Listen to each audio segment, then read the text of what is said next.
viewers, and a very warm welcome to this very special episode of The Newsmakers, the show where we bring to you eminent personalities and their success stories from all walks of life. And the purpose is to ignite the sense of motivation, inspiration, and empowerment through their success stories and life changing achievements. Because at Newsmakers, we aspire to inspire you. Hi, I am your host, Simran Nagpal, for the series of Newsmakers. And I'm really honored and privileged to be hosting this special episode with a very special guest who has transformed millions of people all across the world.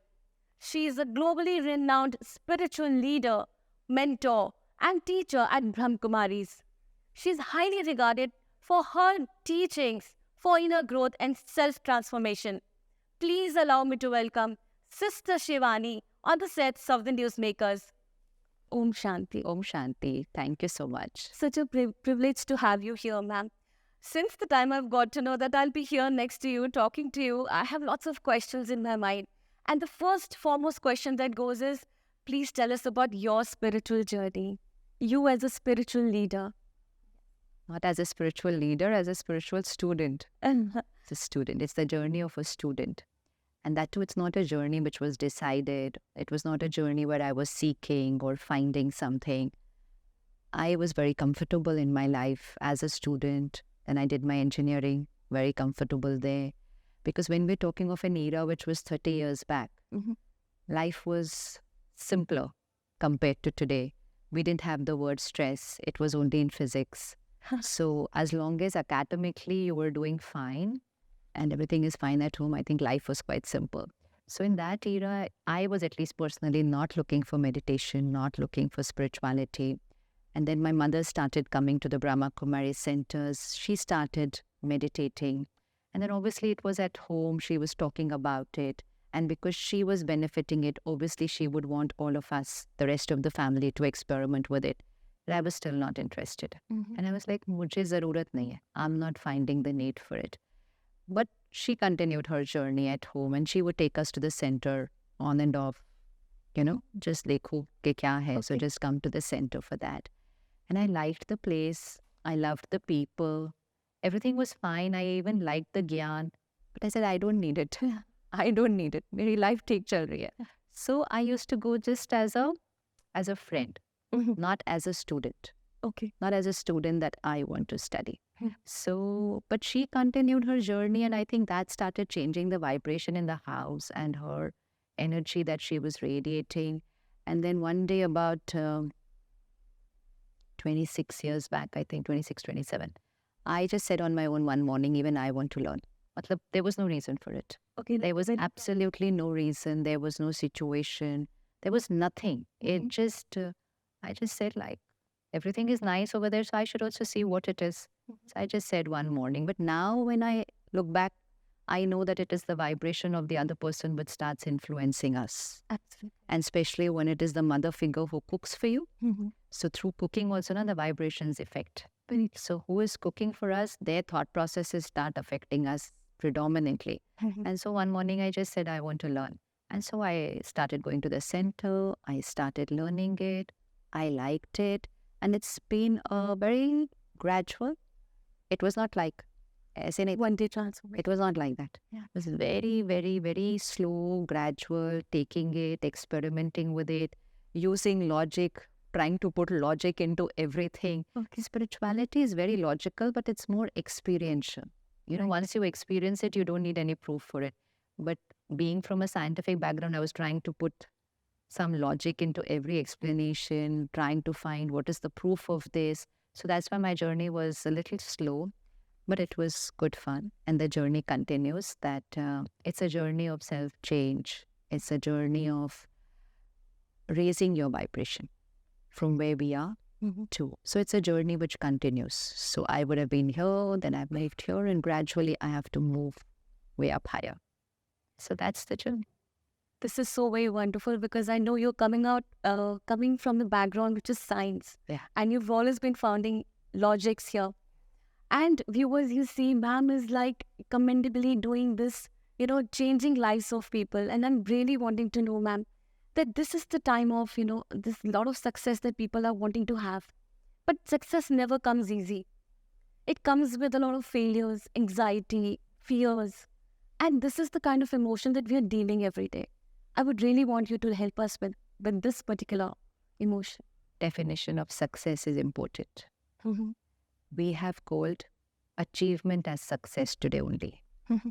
So in what I do as a performer, as an achiever, in my profession, if I do well as a student in school and college, if I do well, and well is, if this is my capacity, I'm doing better than that. So if I achieve marks, grades, ranks, status, position, role, the world calls me successful. But is that success only? That is most important. So on that journey of achievement, sometimes things will go our way, sometimes things will not go our way. That is a journey, right? Okay. So even if I see it as a student, sometimes I'll get 90 marks, sometimes I will get 85, sometimes I might even get 70. That's my journey of how much effort I put in, sincerity. That is achievement, not success. Mm-hmm. It is only one part of our life. Our life is about how we feel. Mm-hmm. Here, how am I feeling? Then what's the health of my body? How are my relationships? And how is my achievement? So it's like 4 pillars of a table. Okay, now this is a sofa on which we are sitting. It is on 4 legs. And this is success when all 4 legs are balanced. And so the sofa can be used for the purpose for which it has been designed. If the 4 pillars of my life, which is how I'm feeling, which is emotional and mental health, how my body is feeling, so which is my physical health, how are my relationships at home, at work, and in society, that's my social health, and how is my achievement, that's my professional health. If all 4 are balanced, then the purpose of my life is getting fulfilled, then I am successful. But if I am saying only achievement, and it doesn't matter, I'm stressed, I'm angry, I'm hurt, and my body is not the perfect health, and my relationships are having conflict, and I'm calling myself successful, then I've got the definition wrong. So in achievements, I can go up and down, but as far as success here is concerned, we can be successful always. For example, there are 2 children in school. One child is a topper always. Always, let's say topper always, not just in academics, in sports, in extracurricular, everything. But when it comes to sanskar, the nature of that child could be very egoistic, could be very arrogant, is not sharing what he knows or she knows with anybody, can be rough and tough in talking. But because that child is achieving, everybody will call that child successful. That child will be awarded, applauded, everything, because that child has achieved. Doesn't matter how his sanskars are. There is another child who's not doing well academically, who's not a part of any extracurricular activities, but is very humble, very caring, a lot of cooperation with everybody, full of kindness and humility. But because that child is not achieving, we have labeled that child as a failure. This is our failure for having put the labels wrong. This is our failure. So we are saying that a person who is full of goodness and purity and humility is a failure because that person did not achieve that many marks or that performance.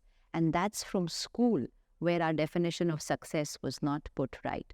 So today we have achievers, and it's not that we don't have to achieve, but success is having your sanskars right and then achieving up to your capacity. Everyone's capacity to achieve will be different, right? Everyone's IQ is different, talent is different, skill is different. But sanskars, everyone can have purity, humility, and kindness. So we have created a sansar, a world, which is full of achievements, but at the same time, which is full of stress, anxiety, mental health issues, physical health issues, relationship conflict, environmental issues. Can we call this world successful? Is a question mark. So definition of success, let's create beautiful sanskars. The law is संस्कार से संसार बनता है. मतलब मेरे संस्कारों से मेरा संसार, my world. Yes. My world, and then of course the bigger world is from here. So to create a successful world, I need to create the right sanskars. When I create the right sanskars, my mind will be powerful, my body will be healthy, my relationships will be in harmony, and as far as my achievement is concerned, I will perform more than my capacity. Maybe not more than your capacity, maybe not more than anybody else's capacity, but because my mind is calm, peaceful, powerful, I will definitely perform more than my capacity. My table is balanced with all the 4 pillars there. That is what is success. In Hindi, the word is very beautiful. It is safalta. सफलता means ऐसे हम कहते हैं ना, मैंने आज का दिन सफल किया, मेरा ये समय सफल हुआ, क्या मेरा जीवन सफल हुआ, which means was it worthwhile what I have done my time, which means being a giver. So success actually means to be a giver. Wow. Today we have said success means how much I have acquired. Success means a giver from here and in what you are doing. And that way, every human being can be successful. Every human being can be successful and then achieve. And when you are successful here, and then your achievements are sometimes your way, sometimes not your way, you will not get stressed and depressed. You will just take it like a journey. It's like on the road. Sometimes it's a straight highway. Sometimes it is ubad-khabad rasta hai. Sometimes it is a speed breaker. But if you're happy, you're enjoying the entire drive. But if you're irritated, you will complain for everything. But the road is what the road is. It's about how you are here. So keep yourself right here and you are successful always. Wow. So it is all about sanskars that we have. So viewers, just notice that how simplified ma'am has told that you have to be giver in the society. And here we have such a warm and such a wonderful personality who's giving all her love and her knowledge to all of us. Ma'am, we are in this digital world. Everything we have is on phone. Like literally we are working all about on phone these days. It's really affecting our relationships. I've really noticed because at home also when you see that your child is also on phone, there's a lot of communication gap. And not only this, but being parent and the child, it's everywhere because people would not want to sit and talk. They would just want to be on phone and communicate. Now this is coming as a big hindrance for, you are not able to express yourself. If we had to go and talk to the person who invented this phone, the mobile, he would say, I created it so that your relationships will become beautiful. Right. Naturally, no? Yeah. Because we're always connected. We're able to share. We're able to update each other. Imagine that era where you travel from one city to the next, and by the time you reach there, and then you send your letter that I have reached, and then it reaches your parents, and then your parents send a reply. It would take days in between. I mean, we've lived in that era, so it would take days in between. Yes. And imagine just your flight is landing. It has not even stopped yet, and you message landed. Right. And then they send you a blessing, love you, ashirwad. So relationships should be, because your communication has gone to a higher level. Correct. Earlier, the communication was not like what it is today. So it is not the phone which is the problem. Phone has made people's life extremely comfortable. Relationships always connected, always in touch, always able to share and care for the other person. The only thing is how we are using the phone. So it's about us. It is not about the sadhan. It is about my sadhana. It is about my self-discipline. It is my self-discipline which I have compromised, because of which something designed to make our lives comfortable, we are blaming it for causing conflict in our life. So what has happened with the phone is, one, it is flooded with content now. ठीक है? So it's not anymore just a gadget for communication. It's become more a gadget for information and entertainment. And since the time we have all these handles and these platforms with videos and audios and posters and articles and everything, I can literally keep myself engaged with that phone 24/7. That phone has that capacity. All that content has that capacity. So now it is my choice. How much time am I going to spend with it? And am I going to allow that content to hook me like that? It is designed to hook me. It is designed. We know it. And most of the platforms are designed to play with our minds. It's addictive. It is addictive. So remember when we were kids, if we opened a packet of chips and we started eating, we knew we wouldn't put it down till we finish because it is designed to be addictive. It has something in it which is addictive. So it used to be up to us कि कितना खाना है. And after that we would say, enough. Now I'm not going to eat more, now tomorrow. So that was our self-discipline. Those who didn't have self-discipline, they'll finish the whole packet and pick up another packet. It's not the fault of the packet or that chips. It is my self-discipline. So now same comes with technology.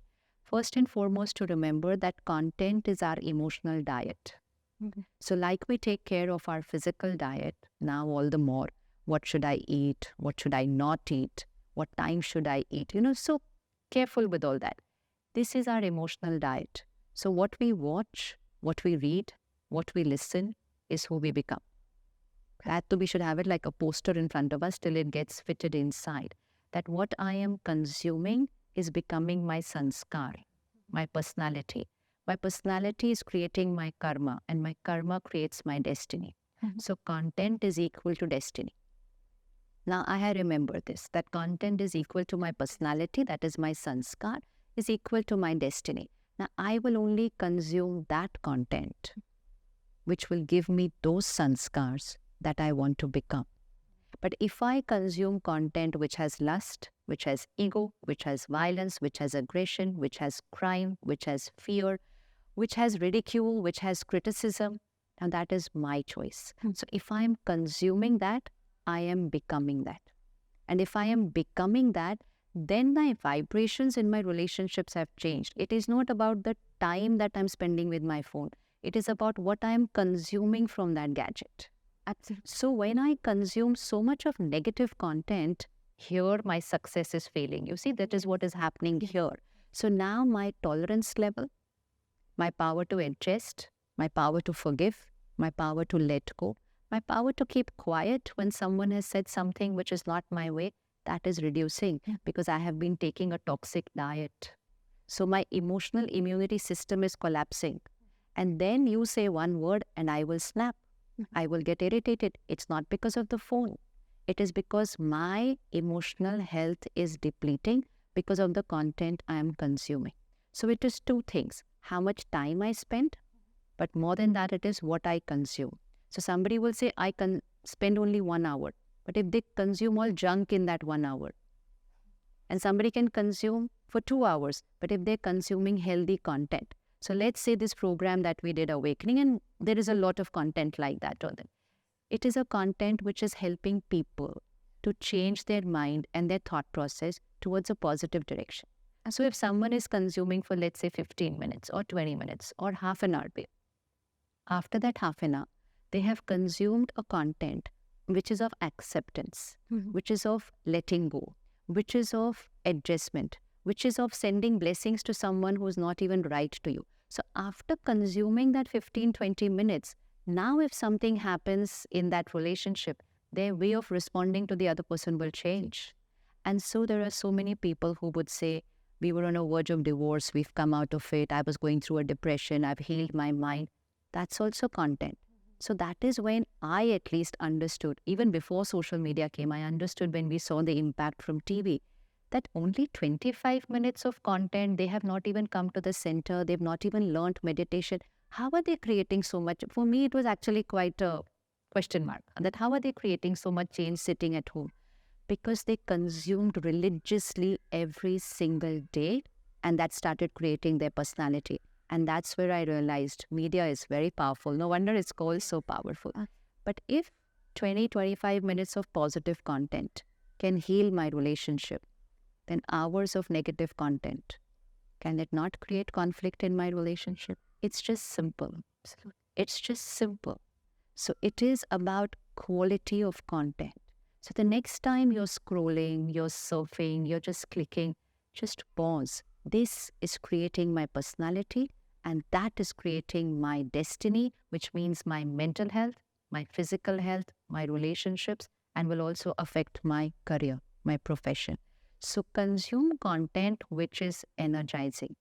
Consume content which is uplifting. Sitting on a Sunday saying, binge watching, I watched all the 10 episodes. Is that a de-stressor? No, you have suddenly raised your stress levels very high because you have consumed content which is a question mark. language, vocabulary, thought processes. What are you consuming? And today what you are consuming, tomorrow your children are consuming. So we started consuming at an age of 25, 30. They are consuming at an age of 4 and 5. Do we even know what impact this will have on the children? And then you come to social media. It is all about, I need people to approve of me. I need people to like me. My self-respect has dependent on how many people liked me today, how many people said nice things to me today. Even earlier, what people said about us mattered to us, but they were known people. They were my family. They were my friends. Now, to unknown.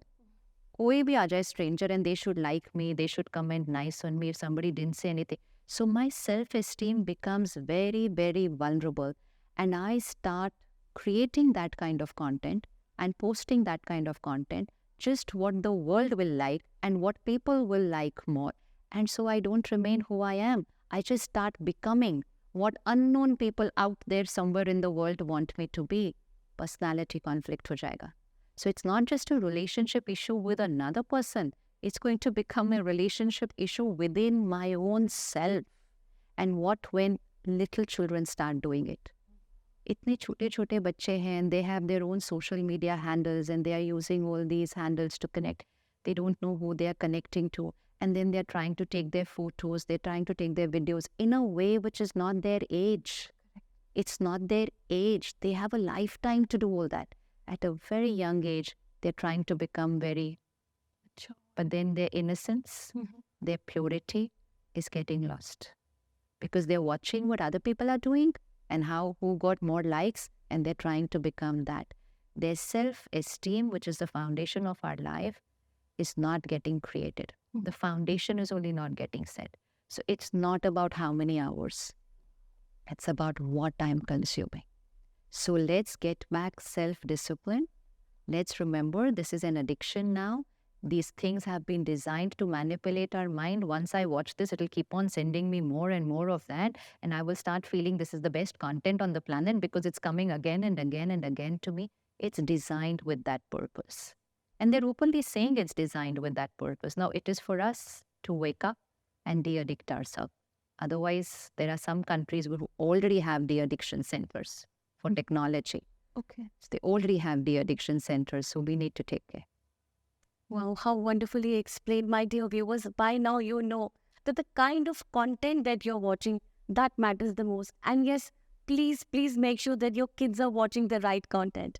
Ma'am, so good to have you here. And again, I'm repeating this because there are lots that I need to ask you. This one thing that I would like to know is there is this corporate world, the being the number one always. Such a cutthroat competition we have. We just want to be outstanding. Like you just said that, our thoughts make us and we would really be wanting to be standing out. And we also creating stress for ourselves by watching this. But being in the corporate world, there is always a competition there. You want to be the number one. So now how should we overcome this emotion of, just be calm in the situation or do good, but be calm at the same time? We are in Noida right now, right? Yes. Let's get into our own cars and let's just drive up to Greater Noida. It's a straight expressway. Yes. Sunday morning, very nice drive. You will be in your car, I will be in my car. First and foremost, our cars will be different. Yeah. Okay? So every car will have its own capacity. You drive with your family, I'll drive with my family. It's a Sunday morning for you, enjoy yourself. It's a Sunday morning for me, I'll enjoy with my family. We're eating in the car, we're singing, we're talking, we're listening to something, and we are driving. It's our drive, right? My drive, your drive is different. Somewhere on the way, we look at each other and we say, let's race. There was no race. You were going your way, I was going my way. Both of us would have reached Greater Noida and both of us would have had a beautiful time while driving to that place, okay? So it's not about reaching the place, it's about the drive. But when we looked at each other and we said, let's race, can you visualize how the rest of the journey will be now? Too much of anxiety just to be number one. So now after that, you're not interested in eating. You're not interested in talking to the rest of your family. You're just saying, keep quiet. Let me focus here because I have to go ahead of her. Now, the whole priority has changed now of life. Now, it's not about having a good time on the journey. Now, it's about going ahead of the other person. So now you're just driving that way. You have to go ahead of this other person. Okay? Fine. Now, the whole scenario and the energy has changed. Suppose your child looks at you and starts talking to say, "Chup karo, mujhe unke aage jana hai. No time for all of you now. My priority has changed." Then, your car, my car is different. Okay? Let's say I'm driving in a Mercedes. You're driving in a Maruti. Try however hard, the Maruti cannot go ahead of the Mercedes. But because you have this thing that it is a race and you want to go ahead of me, you will use your Maruti in whatever possible way to go ahead of the Mercedes, which is going to create a mistake. But fir bhi your car is not going ahead of me because capacity is different. So let us remember, intellectually, talent-wise, skill-wise, everyone has a different capacity. Okay? We should use our capacity and use the best of our capacity. But my capacity cannot be the same as your capacity. That's one thing clear. But you're still not being able to go ahead of me. Now there's a red signal somewhere. I stop because it's a red signal. So I will stop. You feel this is the only time for you to go ahead. And then you will break the red signals of life just to go ahead of other people. And that's what we are doing. We're compromising on our values, on our principles, on our sanskars, on our ethics, on our work-life balance, on our self-discipline. We're compromising on everything because we want to break that red signal of life where the other person has stopped and we are ready to go ahead of it. That's going to create stress. Chalo, you've gone ahead. I'm also following. Somewhere on the journey, my car has an issue and I'm stuck in the middle of the road. Okay? I'm stuck there. Ab aap piche se aa rahe hain. You're coming. You see me there, that I'm stuck in the middle of the road. My car's had a puncture or whatever reason, and I'm stuck there. Would you stop to help me? Would you stop to help me? No, I would want to just run faster than. That's it. Now you see what we have become. So what have we become? Which means your sanskar of helping, caring, cooperation, everything is finished. You will actually cross me. Seeing me there, stuck on the road, you will cross by me and in a very subtle way actually be happy. Actually be happy that I am stuck and you're going to get to go ahead. This is what we have become. Only because we thought it is a race. But if you thought that it is your journey and my journey, and if you saw me stuck there, you would have got out of your car, helped me, we would have connected with each other, we would have made friends, and then again both of us would have driven on our own journey. And that journey would have been a beautiful experience. At the end of the day, both of us will reach Greater Noida, but how was the experience? So that is life. There is no competition. This is a word that we have created. And we have made it so powerful that today even a husband and a wife are competing, even a father and a son are competing at business. Everybody is competing with each other because competition is a sanskar. It is a sanskar. A parent asks the child, "Aapko kaun zyada acha lagta hai, mummy ke papa?" And the child looks at them, "Matlab zyada kya? I like both of them." They'll say, "नहीं, zyada kaun sa acha lagta hai?" मतलब यहाँ भी competition चल रहा है. And then if the child says to the mummy, "मुझे mummy अच्छी लगती है," the mummy is happy about it. That the child is saying, "नहीं, पापा कम अच्छे लगते हैं." We are instilling right in that little kid that it is not same, it is kam zada, always kam zada. You have to choose like that. The child did not even know that something like that existed. We are teaching them. Life is not a competition. Profession is not a competition. It's my journey. So whether you're in school, whether you're in college, whether you're in profession, work extremely hard. Give it more than your capacity and then drive towards your goal. And so go ahead, but go ahead of your capacity. Right? So if I'm driving my car, I have to use my car to its best capacity so that I reach in the time that I have decided. I don't have to go ahead of other people. They are on their own journey. I'm on my journey. So I would live life that way. Not looking at other people's driving. Driving my way safely, with discipline, stopping at all the red signals, and definitely stopping to help people. That is our sanskar. So life is a beautiful journey. Professional life is also a beautiful journey. It's a beautiful journey. But we have called it the word competition and we are not enjoying our journey. We are just saying stress, stress, stress. Aise karte karte, COVID showed us life is very uncertain. Suddenly, I, the soul, will leave the body. And what did I experience in that lifetime? Only stress and competition. And then it's not just competition, it's jealousy. It's pulling down people. We don't even realize we create wrong karma. Yeah. In a very subtle way, I want to go ahead of you. I will just say 2 lines about you, which is going to change people's image about you. And I don't even realize I've just created a karma. So I might be ahead of you in the race, but as far as my karma and destiny is concerned, I'm way behind. I'm way behind. If I've indulged in any subtle karma also to pull you down or to go ahead myself. So go ahead, but go ahead only of your own capacity and help people to go ahead of their capacity. Help people. The more you will help people also to go ahead, you're earning a lot of blessings and pure wishes. And when you earn all that blessings on the journey, you go way ahead of your own capacity. What you had never thought, you will achieve because you're doing it with beautiful karma and blessings. So life is not a competition. There's no such word as competition. Wow. So viewers, now you know that life is not a competition. It's a beautiful journey. And that's how ma'am has told us that how beautifully we have to live our life. So there is no rat race. Imagine calling yourself a rat and then putting yourself in the race. Absolutely. So, Pap, there is a word called expectation, and it is the mother of all the sufferings. We are all here expecting I should look nice today. It's like we've been talking all about it. It's me. I have to be the number one. I have to look nice, and then we also expect the same from the other person to come and compliment me because I'm dressed properly or whatever. So these expectations eventually kill us.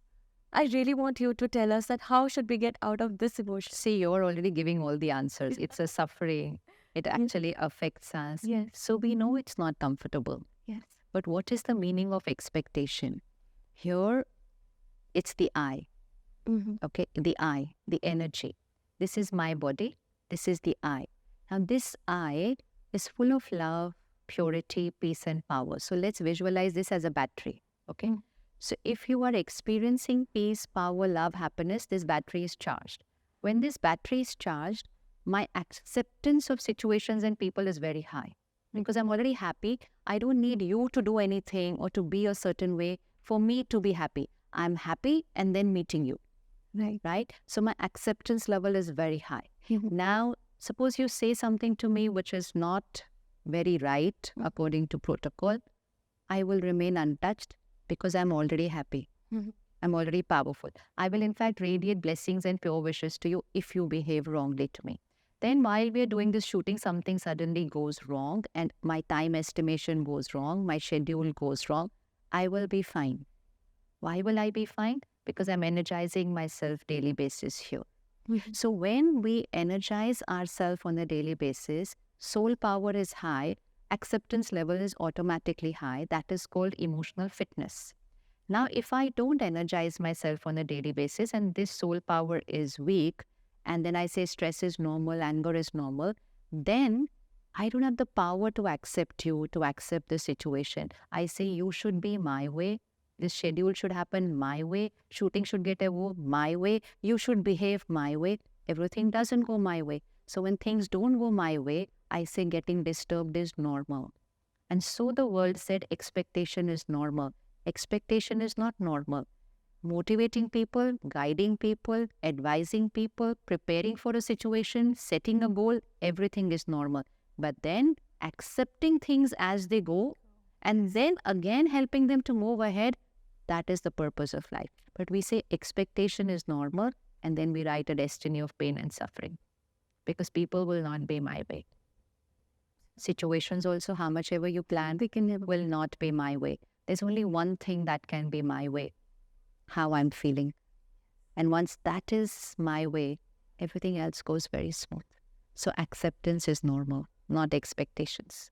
Wow. So now we know that acceptance is normal, not expectations. So we all know that what all our emotions that all of us deal with every day. And in this interview, we were trying to get all the questions, all the emotions that I dealt with. I tried to put it here, and of course, I got my answers, ma'am. And I'm sure all the viewers who are watching, this is going to be a life changer interview. And there's so much that we have from Sister Shivani here across all the digital that we have. Man's teachings, man's lessons are always there. So I can never end my questions because it's endless. I'm dealing with every new thing every day. And but we would have to end this interview here. And with the note that we are so thankful, we are so grateful, ma'am, that you could be here with us and grace our platform, which is the Newsmakers. We have with us the eminent personality, and once again, thank you so very much, ma'am. Before I just go, I have a very, very quick advice for the viewers from yours. Commit at least 15 minutes for self-care every day. Begin your morning with a few minutes of meditation and a few minutes of consuming spiritual content, which means content which is full of acceptance, happiness, unity, cooperation, content which you want to become, and then go out into the world, which means begin with strengthening yourself and then go out into the world. So commit at least 15 minutes for yourself on a daily basis, and all these so-called normal emotions will all fade away. Just because we are not normal here. We're not normal here actually. So just prioritize. I is the seed of life. From here grows the tree. We are watering the tree the whole day, and that's why we're always tired and short of time. Water the seed. Water the seed. It takes lesser time and it guarantees a healthy tree. Here's the seed, and everything else is the tree of life. So very beautiful, ma'am. So very beautiful. Thank you so very much for being here. Om Shanti. And thank you so very much, viewers, for being with us every time to send your messages to us and your love to us through this number, which is here reflecting. So keep sending your love. And also, if you have a story to share, this is the couch where you can be and share your story. Till then, this is Simran signing off with the promise that I will be bringing you another very, very eminent personality. Goodbye and stay blessed. Om Shanti.